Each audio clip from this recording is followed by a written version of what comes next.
This is another iRaw podcast. We podcast to make the world a better place for animals.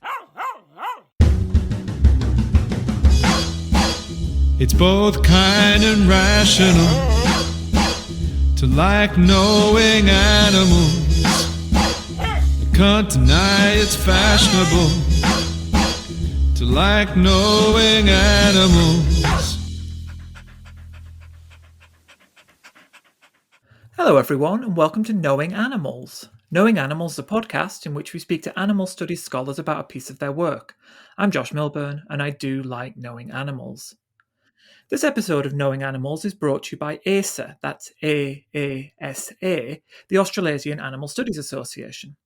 I'm a member and so is today's guest. You can become one too. Creativity, which is what we'll be talking about today, is central to AASA's goals, and many of AASA's members are artists, and many of the projects that AASA supports are creative projects. The episode is also brought to you by the Animal Publics book series from Sydney University Press. This is a great collection of books about animal studies. Have you had a chance to take a look at their forthcoming title? Decolonising Animals, edited by Rick DeVos, will be released in April 2023. Let me quickly read from the blurb. Decolonising Animals brings together critical interrogations, case studies, and creative explorations that identify and examine how non-human animals are affected by and respond to colonial structures and processes.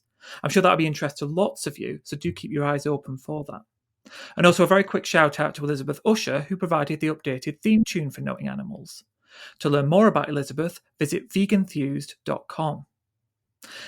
Now today I'm very pleased to introduce you to a returning guest.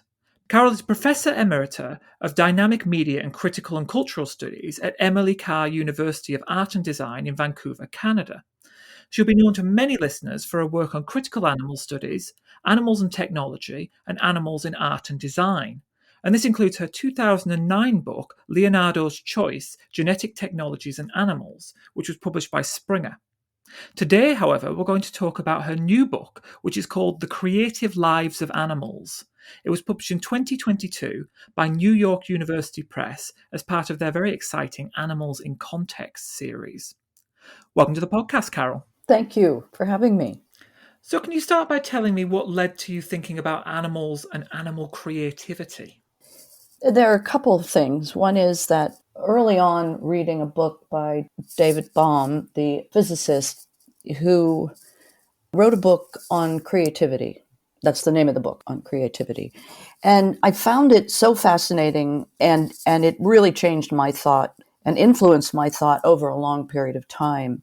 So I kind of had that idea that creativity was a very large concept, that it wasn't just about art and making art or writing or music, whatever, but it was a creative quality that existed. So, and then early in the 2000s, I came across an article by Allison and James Kaufman. She's a biologist and he's a psychologist. And it was just a very short article on how animals could be creative, and they gave this really interesting structure for it. And then that was it. It was just, I was so excited. I was like, yes, this is it. And then I started collecting things for quite a long time, but it wasn't until two books came out. One that was by Leyland, and that was more about creativity and innovation in animals, and it was actually called Innovation. But that was an edited book, an academic edited book. And then the Kaufmans in 2015 came out with their edited book. I had already started mine by that time, but at that point I knew I was definitely on the right track. There were other people who were thinking about this. And then I did a conference in Vancouver, BC, where Emily Carr University of Art and Design is, and we did it at Emily Carr. And we had philosophers and biologists and artists and landscape architects and just all different kinds of people talking about, in my mind, when we started the conference, how animals had influenced their work. But I think all of us came away with the idea that animals were creative. And it was at that point, right after that, that I retired. And of course, that I had a chance to really devote myself to the book. So that was, I hate to say this, but 2012. So I worked quite a long time and slowly on the book, gathering things. You know, it's one of those things that you've always known, but you just haven't recognized. It's kind of like being a child and recognizing that animals are conscious and emotional and intelligent. And then when you're an adult, you have to like relearn it, even though that wasn't true in my case and probably in a lot of people's cases, but it is for some people where they have to relearn that. You talk about gathering things, and one of the wonderful things about this book has to be the fact that it's packed with these examples showing the diversity of ways in which animals can be creative. Do you have any favorite examples of animal creativity? I always have to say that one of my favorites is Tom Seeley's research on bee democracy. And one of the reasons for that is because I think it is the most incredible example of brainstorming. And that's a lot of what, you know, in creativity theory is you're asked to just sort of throw out with a group or by yourself a number of ideas before you land on one. But that really works for artists, but it also works for bees, which is really, in my mind, a really good example of how bees are creative. And the most important thing about that particular example, without going into all kind of detail, is that each individual bee, each scout that is looking for the nest, a new nest for the new queen bee, is involved in the process, and their individual opinions are taken into consideration. You know, I know you've probably sat on a committee where that never happens. You know, we're going to brainstorm, and then the leader says, and this is what we're going to do. So I just really felt that that was, for me, just the most wonderful, exciting example. And also it gave this example of insects being very capable of abstract thinking, very capable of empathy, very capable of a kind of consciousness that was aesthetic. And so I felt like that, for me, was my favorite example. That's great. So you're identifying the aesthetic element, you're also identifying the brainstorming element. Are these things essential to creativity? I mean, in many ways here I'm asking the big question, which is, what is creativity? When I define creativity in the book, I do give a definition that allows the individual to be very important.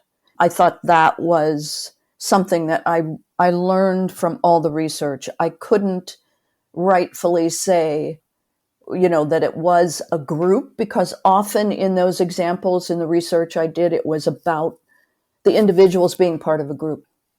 And then the definition I give leads us into how that might change everything from, you know, a small group to a species, a culture, a particular small culture to a species, to changing biodiversity.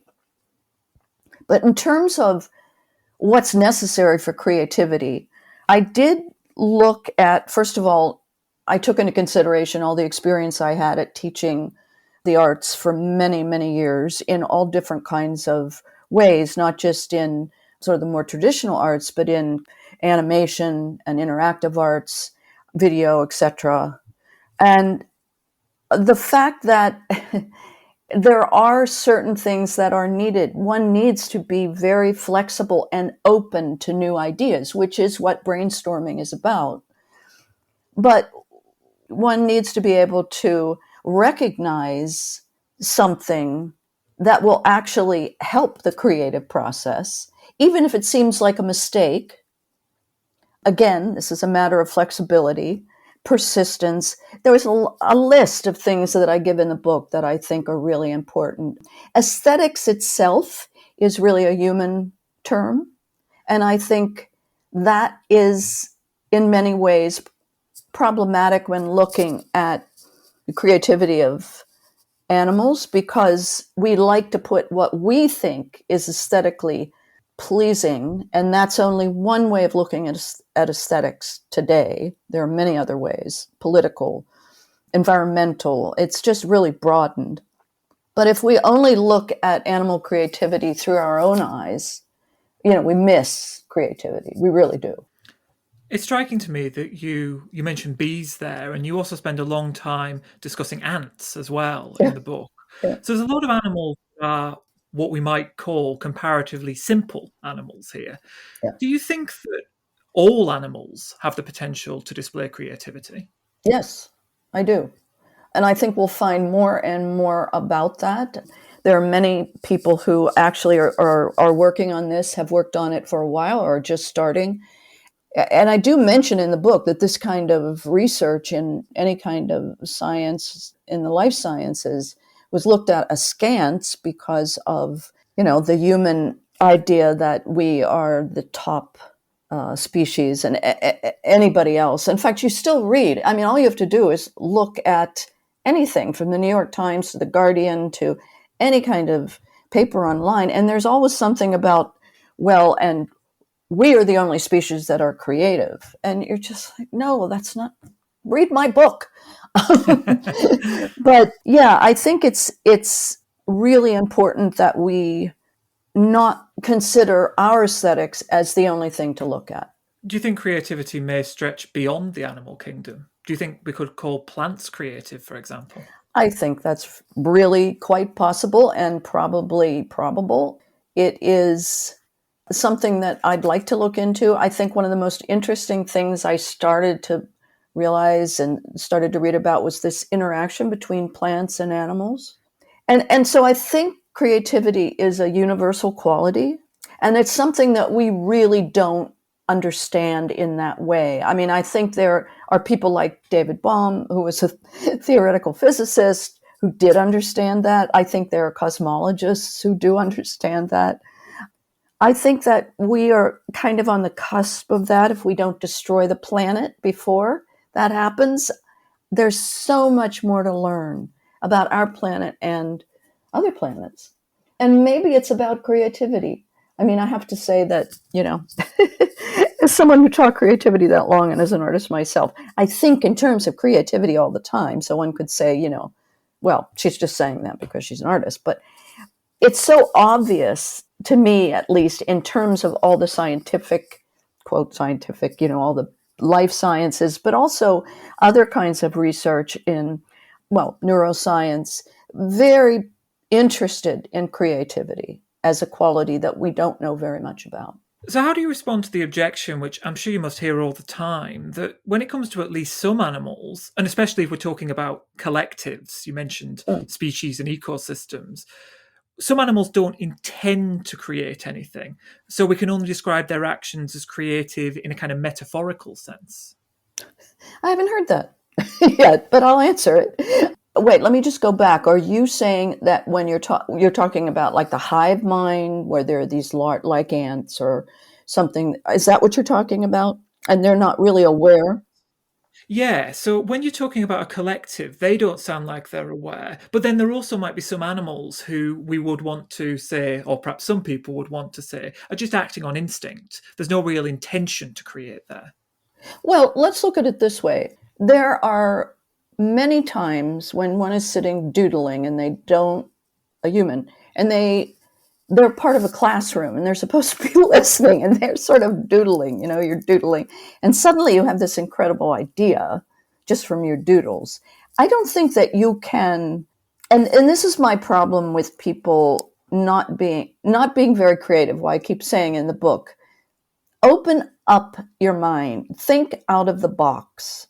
Let ideas in that seem to be counterproductive because they're probably not.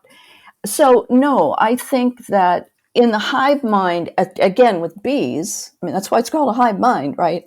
The research by Tom Seeley and other people is that these are individual bees who are making individual decisions. And that also goes to making individual decisions about making the hive, not just finding a new nest for a hive, but actually making a hive. So I don't think that you can limit. I think we know very, very little at this point, and there are people who are studying ants, for instance, who talk about their ability to navigate and how incredibly complex that might be. And so they're using a different form of doing research rather than looking for creativity. What they're doing is actually looking what the animal does, whether it's an ant or an elephant, and then finding that and then being able to say, well, there is a kind of creativity in this. And again, the definition for creativity that I give is very large. It doesn't limit creativity to only one species. So the fact that we don't even have the exact number of species that are out there, we're thinking like 8 million something, but we're really not too sure because we haven't, and we keep finding new species. Even as we're losing species, we find them. So one of the things about creativity is to be open. And I think part of the problem with people who are very structured is that it's very hard for them to be open to new ideas. In chapter 3, you discuss play, and you argue that taking away animals' chance to play impacts their creativity, and that may be a form of animal abuse that we frequently overlook. Now, that idea really intrigued me. Could you explain what you mean? Yeah, actually, Francois Wellmeselder is one of the people that did do this research on pigs. I found her work early on, and I was just kind of blown away because she was one of the few people that was writing about pigs as sentient and talked about the boredom of pigs. And if you read about pigs or pigs, they are very smart. They're very emotional. They're very intuitive in terms of being able to check things out. And in one case, people who work with them say, you can just say to them, do what you think you should do, or do what it is that, you need to do. And they go do it. I can't say that. I mean, when I was bringing up my son, I couldn't say that to him, I can't even say that to him now. But, I think it's really, and not just interesting, but very profound that she did this work. And so I started talking about that in the first chapter. And this idea that animals flourish just like people do when they are able to express their creativity, their sense of self. And then I also, in the play chapter, talked about my visit to the Fauna Foundation in Canada, where a number of chimpanzees who had been HIV or used in, circuses or zoos were there, and kind of, they were had been so brutalized and so abused that just having a door open was incredible freedom to them. Just being able to pick what foods they wanted to eat, that having been given a choice that they could choose. So yeah, I think certainly the way we treat domestic animals, farm animals in industrial agriculture, and I would say other kinds, what people call humane, which I don't think it is, agriculture if an animal is killed, but also in terms of just limiting animals to what we want them to be. I think that's abuse. Some of the most memorable examples in the book, and some of them have really stuck with me, come from your chapter on animals and sexuality. So I wonder why. I know. Yes. So my question is, what does sex have to do with creativity?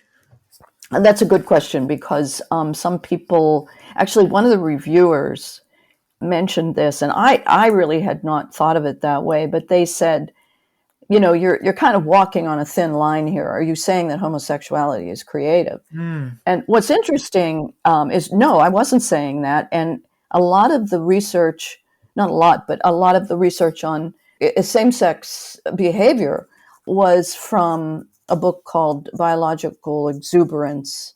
Great, great book by Bagmill. And it, the idea here is that animals do choose whatever it is, not just same-sex, but all different kinds of ways that give them pleasure. I mean, Jonathan Balcom's book, Pleasurable Kingdom, I think, talked about this as well. And the idea that, animals just procreate is so far from the truth.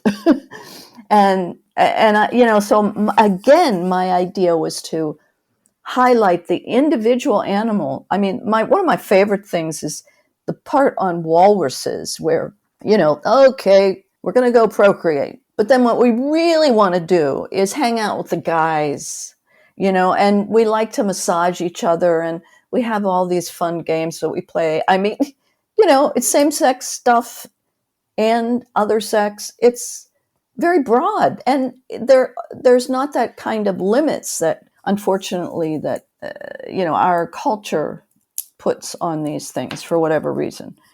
I did think, though, that the reviewer was correct. I had to make that very specific, so I did put that in there, that I wasn't saying that, though one of the reviews does say, well, she thinks homosexuality is creative. I was like, no, but once the book gets out there it is, and you're just hoping that people are understanding what you're saying. But yeah, that chapter was so much fun to write, and I learned so much. Animal sexuality, and it really puts us to shame. We're really boring. Let me ask what might be the big question. Why does it matter if animals are creative? I think it matters in a number of different ways. I'll start with the sort of microcosm, and that is that each individual animal is creative in a particular way. They may or may not, just as humans do, affect larger kinds of situations. The idea that animals actually can create their own biodiversity is a big idea, I think, and not just one that matters to humans, but matters to animals. There will not be biodiversity if we continue to kill animals of all kinds, not just at the species level, but at the individual level.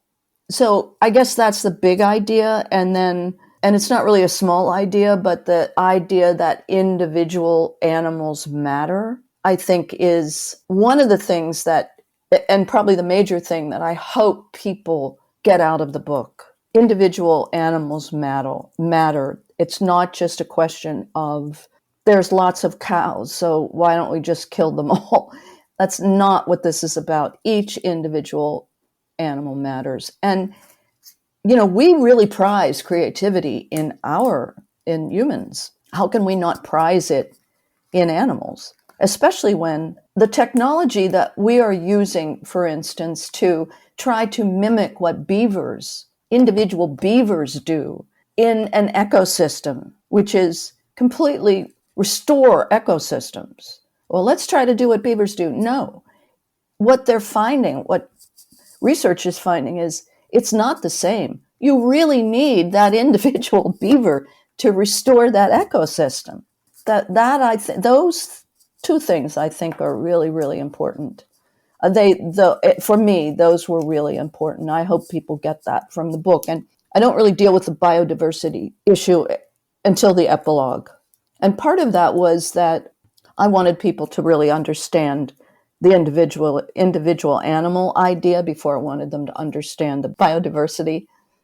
And also, I came to it at a certain point, not at the end of the book, but certainly, at a later stage in the research when I started to really find this kind of research. And it's relatively new. Now, Carol, you're a returning guest on Knowing Animals, which means you get 4 quick questions. Okay. Are you ready for your 4 quick questions? I am. What's been the most satisfying or rewarding aspect of conducting animal studies research for you? Well, I've been involved in animal rights and animal issues, both with my art and mostly with my art at first. For the last, I'm now 71. So the last, in my 20s. And, I used to take my son in snugly to animal rights marches when I was 28. After all this time, to actually find my peeps, I went to a very early animal studies conference and met all kinds of people that I really have grown very fond of. We're still friends. Carol J. Adams and Annie Potts and Carol Freeman. It was terrific. I felt like I had found my people. I mean, even at that point in my life, I was still having to explain what I was doing. That was in the early 2000s. Well, why are you doing this? And why are you vegan? And why, blah, blah, And it was so nice to sit down with people who were interested in the same things and believed the same things I did. I mean, I guess that one might say, well, that wasn't being very creative. But by that time, I needed the support. And on the flip side, what's been the most challenging or disheartening aspect of conducting animal studies research for you? I don't know if it was conducting it, but because I always sort of follow my own drift, let's say. But I found, and I think this is changing a bit, but animal studies can often and has sometimes fallen into the sort of, and I'm not saying any particular discipline, but the idea that isn't this interesting? Animals are interesting without the activism or the kind of profound realization that I feel needs to come from these disciplines. And I think that's less true than it was, but it was very frustrating for quite a while. Even though at that particular conference, I met people who did really feel very similar. But and I'm not putting that work down. I think it's important. I just think it was frustrating for me. I wanted everybody to be like on the battlefields. And, not everybody's like that. Not everybody's ready to go on the battlefields even now.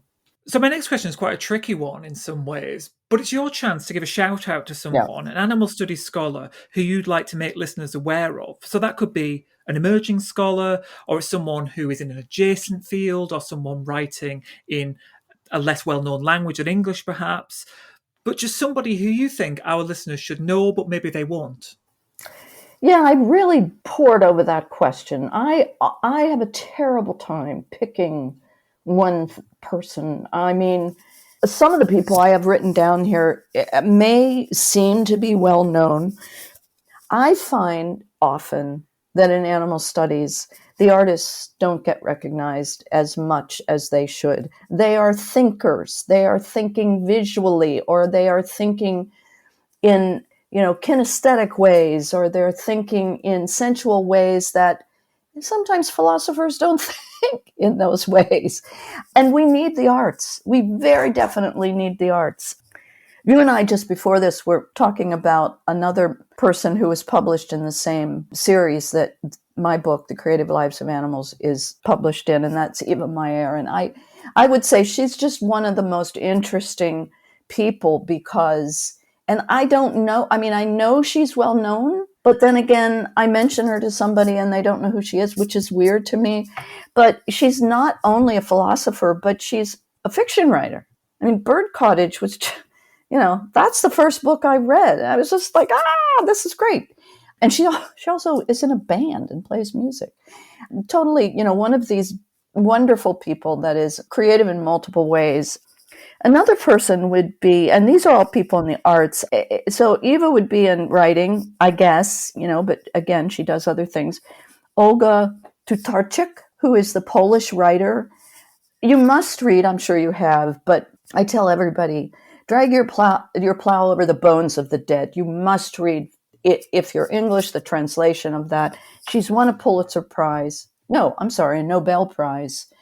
An amazing writer. And I think she doesn't always get the credit for being an animal studies person. Yvette Watt, who is in Australia and known for her art, but also her writing, and really, again, on being on the battlefield, the idea that you cannot use animals in performance or art, is pretty out there.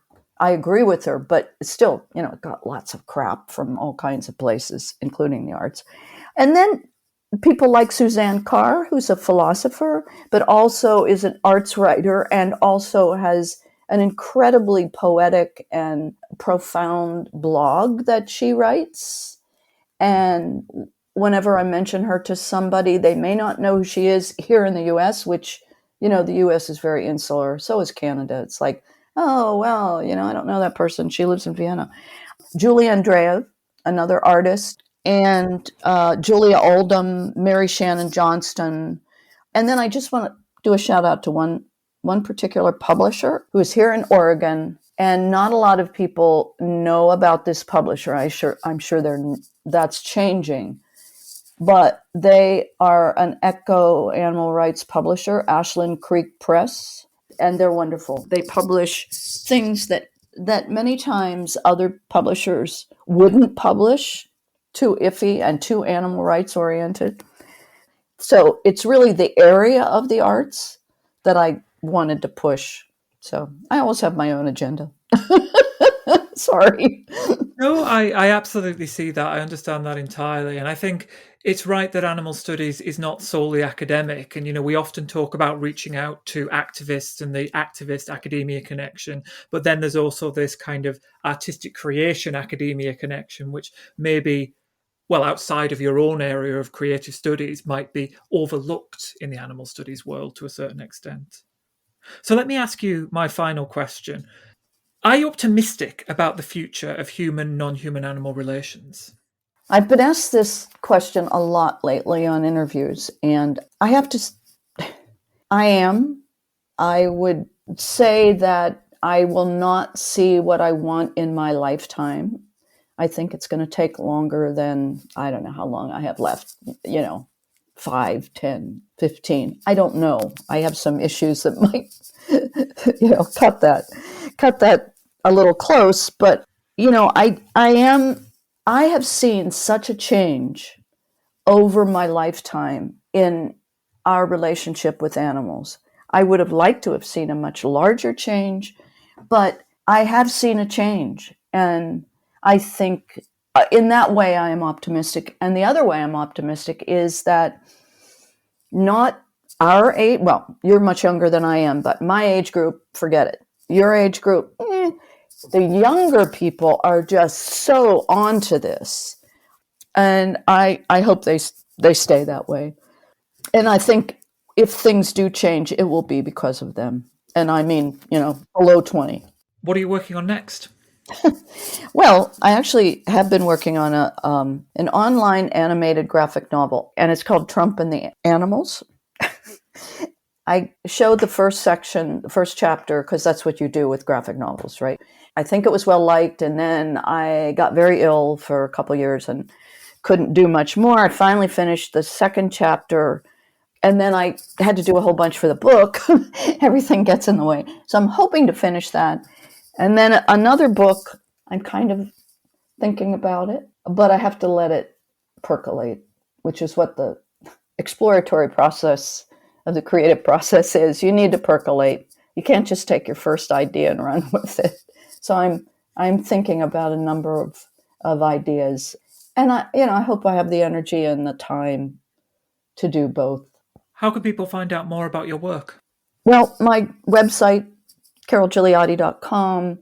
And then, if you just want to listen to interviews, listen to this one, listen to the Sensuism, that was an interview that I really enjoyed. Actually, one of the really wonderful interviews that I did was with Missing Witches, which is a podcast from Montreal and done by Wiccas. And, it was wonderful. I mean, Wiccanism is a spiritual practice. And these women, the woman that interviewed me was just so smart and so knowledgeable. And so it was really quite great. I felt like it was the first one I did, and I enjoyed it very, very much.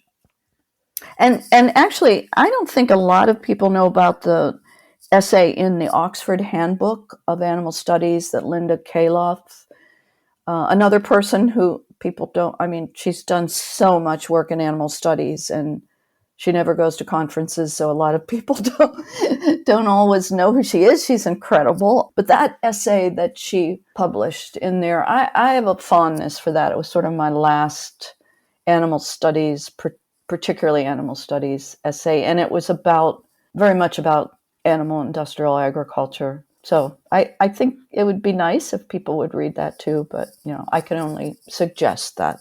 Well, thanks so much, Carol, for joining us for this podcast. Oh, I really enjoyed it. Thank you for asking me, and I listen to you all the time. It's a great, great podcast. Thanks. Well, that's fantastic to know. Thank you, listeners, too, for joining us for Knowing Animals, the podcast where we talk to animal studies scholars about their work. You can follow us on Twitter, while Twitter still exists, at knowing_animals, or on Facebook at Knowing Animals. You can follow me on Twitter at Josh L. Milburn, and I'm on Instagram at aveganphilosopher. Do tell others about us and review the podcast where you found it. Reviews make it easier for others to find us. I'm Josh Milburn, and I do like knowing animals. For more great iRaw podcasts, visit irawpod.com. That's IROARPOD.com.